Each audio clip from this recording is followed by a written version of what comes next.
Welcome to our channel. Today we how to log into Kaggle notebooks, run data science projects step by step clearly. Open your web browser.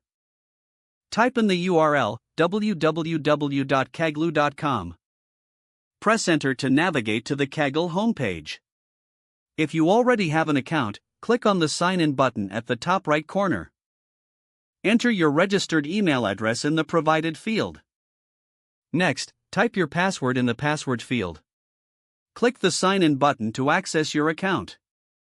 Once logged in, locate the Code tab on the top menu bar. Click on the Code tab to open the Code section.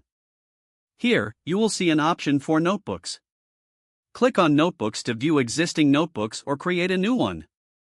To create a new notebook, click on the New Notebook button. This will open a new notebook interface for you to start coding. You can now write your code in the cells provided. Use the sidebar to add datasets, documentation, or other resources. When you are ready to run your code, click the Run button. Your code will be executed in the notebook. You can save your progress by clicking on the Save button. Feel free to share your notebook with others using the Share option. To return to your main dashboard, click on the Kaggle logo at the top left. Now, you are ready to run your data science projects in Kaggle notebooks. If the page does not load, refresh the browser or try again in a private or incognito window. Make sure you are using the correct email address, then retype it carefully to avoid small typos. If your password is not accepted, use the Reset option and create a new strong password you can remember.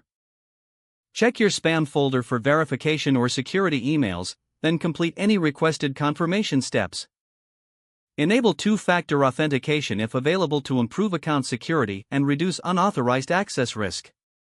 After signing in, review your profile details so your contact information and settings are accurate and current. If you see an error message, note it down and try again after restarting your device and internet connection. Log out when you finish, especially on shared devices, to keep your account and payment information secure. Don't forget to like this video and subscribe to our channel for more step-by-step tech guides.